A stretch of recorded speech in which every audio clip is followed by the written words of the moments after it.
Thanks for coming, you guys.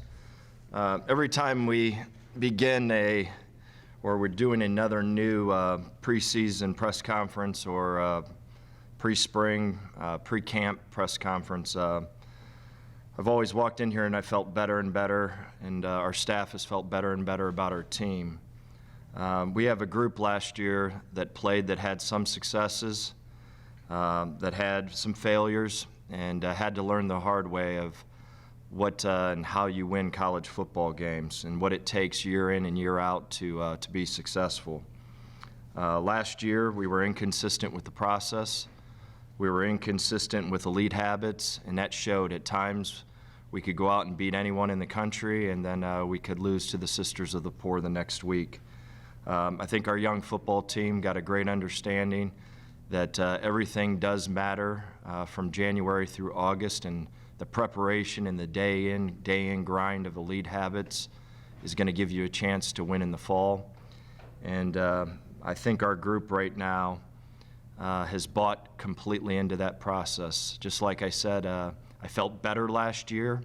I said it to you guys, I said it to the fans, I've said it to our team. I knew we'd be up and down, but again, we feel 10 times better than we did last time at this year. I think our team is showing some leadership, and there's a sense of urgency for the first time in this building of trying to compete and try to win on that January 15th 5:30 lift opposed to just another lift. So we're very excited to get going in spring. We still do have a couple holes that we need to address and we need to handle from a depth standpoint, and also we're looking to add a few players in May to handle those depth problems, and a couple holes still in our offense and our defense. But for the most part, we feel immensely better compared to what we have felt, and very excited about the spring. Coach, I know last year you talked about building that urgency, and instead of starting that process in January, you wanted to start that process in, let's say, October or November. Do you feel that the team is where it should be for that stage, given that you started that process early? Yeah, I absolutely do. And everything's been a building block here, a methodical process. Just like I said, it's a process that I learned from the great coaches that I've been around, but more importantly, Dave Clawson. Dave Clawson did the same exact things that we're doing. He said it, you know, your first 2 years here is going to be miserable. You're going to be miserable. The culture's not going to be right. Year 3, you're going to start to see the light at the end of the tunnel. In year 4 and 5, you know, 4, you're going to have a very competitive team, and by your 5th year, you should win the championship. So we feel like we're exactly on pace to do what we're supposed to do. You're returning, I looked up a statistic from ESPN, like 90% of your production from last year. How exciting is that to have the majority of the guys back in that facet? It's great. I saw the same stat. We're #1 in the country in returning people of production.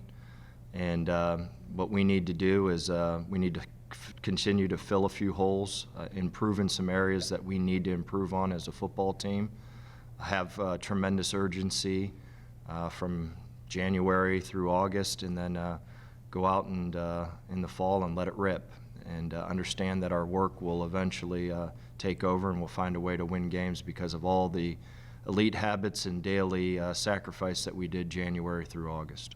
In your opinion, could having so many people back make that process a little bit easier? Oh yeah, my goodness gracious. Our whole thing is just like Coach Clawson talks about down at Wake all the time. We want to get old, and we want to stay old. And you know, we have a chance over these next 2 to 3 years to be competitive, have chances to make championship runs, and stay old. We found over these last 3 years that youth is when you're as young as we've been over these last 3 years, and it's hard to compete at this level, particularly in the MAC. You got to have old offensive linemen, you got to have old defensive linemen. It's one up front, it always has been, and the fact of the matter is last year we were way too young up front. A lot of guys were still playing that needed to be redshirted or standing next to myself watching the game and lifting weights and developing. But we didn't go down the transfer portal at that position for a reason. If we would have done that, what would have happened is you would have lost those young players, and the next thing you know, you can never have the ability to be old. And now we have the ability, if we manage the transfer portal right, develop our fronts, we got a chance to be old and stay old. And you talk about patience with the portal there. You bring in 3 offensive linemen that, in my opinion, can't start right away. What's the early outlook on that unit in growing, knowing that you have those 3 players coming in?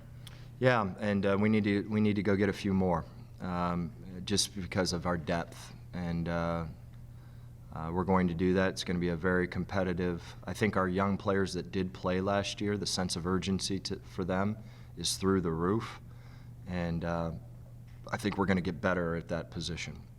Do we know yet where each of those pieces are going to fit that you brought in from the portal? No clue, not yet. We will, obviously, at the end of spring. We'll have a great idea, but we still need a few more numbers at that position, and we're going to go get a few more numbers at that position in May because of the one-time exception in May. We're allowed to essentially go recruit 7 more transfer or high school kids, and we're going to do that. Not to belabor the point, Coach, but your method of attack for the portal this year, it sounds like, was to find guys that can play on Saturday, not really looking at depth. You talked about offensive line, particularly got an awful lot of youth there. Are you thinking that these young men will be able to learn more from these guys that are coming in now? Absolutely. That position is the toughest position in terms of you got to be old. And I really like our young guys that played last year. I really do. The fact of the matter is it's not their fault. They were in a situation where they had to go play when they weren't ready to play. I think all of them are going to be good players. They needed to get stronger. They needed years to develop. And obviously having an older guy that's been through the trenches is obviously really going to help them. None of those guys were able to watch anyone with any age whatsoever go, man, that's how you do it. That's why coach is saying you have to practice 1,000 miles an hour all the time. Those kids didn't know what 1,000 miles was all the time. And the frustration and trying to coach them to do something that they have never seen is tough. It's hard. It's frustrating. It's frustrating for them. It's frustrating for us. And now with some older guys in the program, they're able to go, okay, now we see why coaches are saying this and that and what have not. So extremely happy where we're at. The urgency, though, as coaches to fill these holes that we still have, though, it's an everyday deal right now. Talk a little bit about the defensive side of the ball. You talked from day one about building the culture, and you mentioned the last couple of years you think our D-line is going to be one of the best, if not the best in the MAC, to get a little time and some games under their belt. I think you're fairly happy with what happened on the linebacking core, but I know you went during the offseason and looked at the back end there, brought in an awful lot of new faces there. That's been a focus for you? Absolutely. We'll always continue to, we're very happy with the defensive front, but we're recruiting a gentleman right now that's going to help us even more up front. And you win the game up front, you always have, you always will. You got to have a quarterback. And when you have a quarterback and you have guys up front, it makes the back end better. It makes the quarterback better. And, our number one deficiency is that we couldn't run the ball. And when we're throwing the football every single down, that's not good. That's not how we're going to win football games here at Bowling Green. We're going to run the football. And there was at times that we just made decisions in games that we're not even going to try. And that's not who we want to be. It hasn't been that long ago. We remember we had 1 or 2 quarterbacks, and now you've got a last count, I think 6. Yeah. Talk about the dynamic in that quarterback room, and when you bring more players in, you've already got 3 or 4 quarterbacks. Yeah, it's a different world at the quarterback position. We have brought some guys in that are trying to compete for the job this year, and also they know that this is Matt McDonald's last year. So that room in college football has changed significantly. I wish we could go back to the old days where you sat for 3 years and you developed, and You played your fourth and fifth year and you dominated.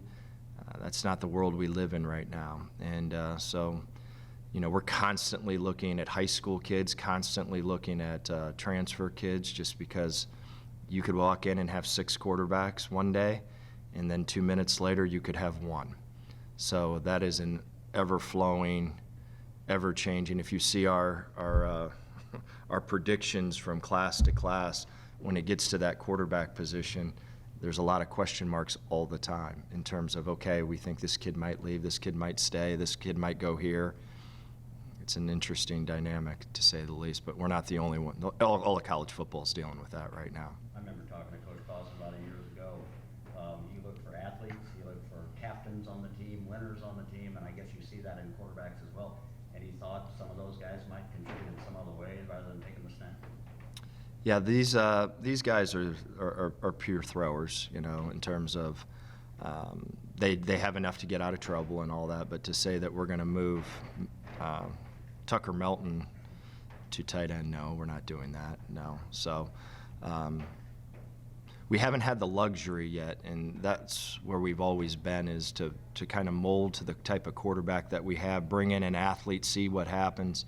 We haven't had that luxury. If we could ever solidify long-term, which I don't know how anyone solidifies long-term anymore, I would love to do that formula. That would be unbelievable, but that position is, look at what happened in the portal this year.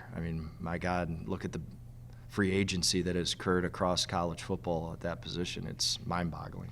I got to ask you about the tickets. Season ticket sales are on sale right now. What's the message to the Falcon faithful out there about what they can expect as far as the final product? Well, it's finally, just like I said, I couldn't sit here and say that I said exactly what we were going to be. We're going to win some games last year that we were not supposed to, and we're going to lose some games that we're supposed to win. I feel much better that we're going to have a really competitive football team next year, a very mature football team next year. And from here on out, people being in the stands, I think, is really important, because I think we're going to have really competitive teams that are going to help, and they can help us win. We need to get back to the point where Dwight Perry Stadium is an advantage, and that's what we want. Talk about Matt. In certain situations last year, you kind of had to throw the ball too many times for your liking. What are the expectations for him this year for the growth of his game, knowing that he should have an improved run game and he should have an improved offensive line? Yeah, just like I said, even as a young guy, as a young football player, whenever he was at Boston College and he had Chris Lindstrom in front of him, the young Lindstrom at center, we had 3 or 4 NFL dudes in front of him, and as a young player, he didn't miss. He was on fire. He did not miss because he was protected and could get rid of the football, always had a great anticipation. And then his first year starting here, we didn't have one person that could protect him. We weren't set on the perimeter to help him. We just weren't. We didn't have enough guys, and he had to go through some really, really hard life lessons that first year, that COVID year. And I'm thankful for that COVID year for that reason, that it didn't count in terms of we didn't lose any eligibility. We knew that second year was going to be even harder than our first year. And then last year he matured a bunch. Still, in my opinion, there's 3 to 4 plays a game that we need to improve on. He improves on that, and we were able to run the football, play defense the way that we want to, play field position the way we want to. We've got a bunch of people now that can catch the ball. He's supposed to have his best year that he's supposed to have is this year. This is supposed to be the absolute championship type of performance by him, no question. And that's expected. You already had a good linebacking core, but you added to it with DJ Taylor. What are your early impressions of him? I really like DJ, and he played as a young kid at Wake Forest. Went through an injury, battled for his position, lost his job, but Coach Clausen had nothing but unbelievable things to say about him.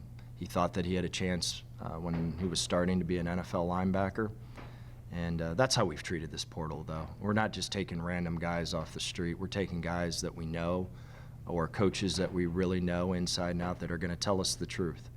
And there's no such player or coach or what have not that's perfect, but he's been very positive. He's really doing a great job in school. He's here to get his MBA. So I'm really happy with DJ Taylor. Showed some maturity. Needs to get into a little bit better football shape, in my opinion, right now. He's a little heavy. He knows that, but he'll get that done. I know Ferg and Bryce missed the end of the season last year with injuries. Is there any update on them? Yeah, they'll both be trotting out on the field in the Rose Bowl. Ferg will not participate, though, during spring. Bryce will be he'll be out there, but I will limit him, I'm sure. You know, we're going to be smart. Those first 3 years here, you had to come in here, and it was like walking onto that field was like full speed, tackling all the time. Now we got to kind of have some intelligence. We still got to play tough and practice hard and full speed, but we're getting some older guys that we got to be pretty intelligent with too. Not that you hired a whole new coaching staff by any means, but there's quite a bit of turnover on the coaching staff too, whether they're shifted positions or you brought a couple of guys in. The early just outlook on positions and how those guys are filling in. What are your thoughts on the coaching staff starting to settle in now? Yeah, we've been very lucky. Our core has not left. I feel very good about our guys. Our guys now, our staff is enjoying coming to work. To say that those first 2 years here was enjoyable, it wasn't. It was miserable. The older veteran kids laugh about it all the time because it was tough. I mean, to be able to change that culture and have guys in and out the way that we did, it was not fun. And then put COVID on top of it. It was miserable. And those guys that have hung in there, the Brodens of the world, Sims, Darren, we sit and we laugh about we call them the old days. You know, those were the old days. But the new days are fun right now. Our kids our mindset with our kids are great. They're having fun. The coaches are having fun. I've never seen more guys in and out of our offices when they don't need to be here. So it's starting to feel right, and it's pretty good. We're excited about it. But answer your question about the two new coaches, Alex Bear, captain here, stud. Always wanted to have a Bowling Green guy on our staff. We interviewed him a couple times. Obviously, it was a Clausen recommendation. And having him on our staff is great. I think he can relate very well to the players that he was on teams that were 2-10 with Dave. And the next thing you know, they won a championship, and how to stay together and how the culture should look and how it should look with the players driving the team. He was one that did drive the team. So having him here as our special teams coordinator is absolutely fantastic. Our newest hire, Sammy Lewanson, is a guy from northern Arizona. He played with Eric. I did not know him. It's the first guy that I've hired on the staff that I truly did not know, work with inside and out, but Eric did. And Sammy's going to be a great addition in terms of he's a high-energy guy. Him and Eric know each other inside and out. The defensive staff, Steve Morrison and Julian Campenny, felt extremely comfortable with him, and I loved him on his interview. I thought he had energy, juice. I think he cares about his players. He wants to make sure that his players are successful on and off the field. I think he's going to spend a bunch of time with them off the field, which is huge. So it fit into our philosophy. And I'm excited to have him. He's going to be a great addition to our staff. And he's a great recruiter. That's always the important deal. Coach White. Oh, God. Brian White. Geez, he's living with me. Go figure that one out. So, Brian White. So probably the reason that I forgot about Coach White, who's living with me, who's literally moving in my backyard. They bought a house right literally behind us. But the reason probably I skipped Brian is because Brian and I have known each other literally forever. I was the quarterback coach at Michigan. He was the offensive coordinator at Wisconsin. He had some great backs at Wisconsin.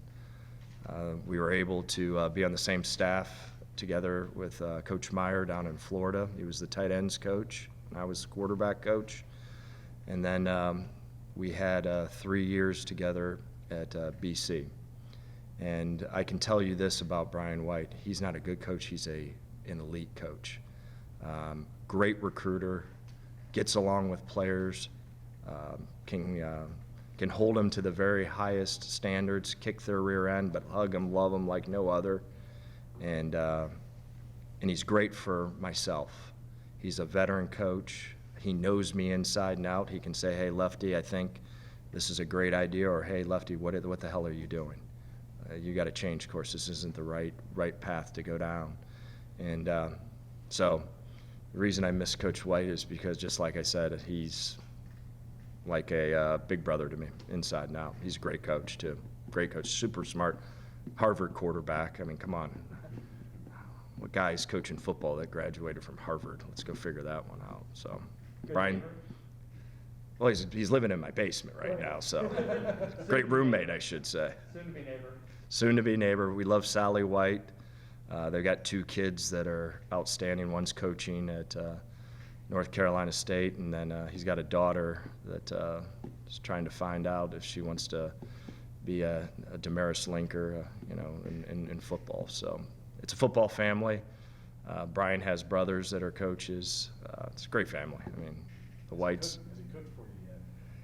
Yeah, you'll find out on just follow Twitter, and he has an interesting cooking piece every week that is interesting. My dog made the the Twitter, whatever they call it, post or whatever the hell it is. So, but yeah, Brian's great.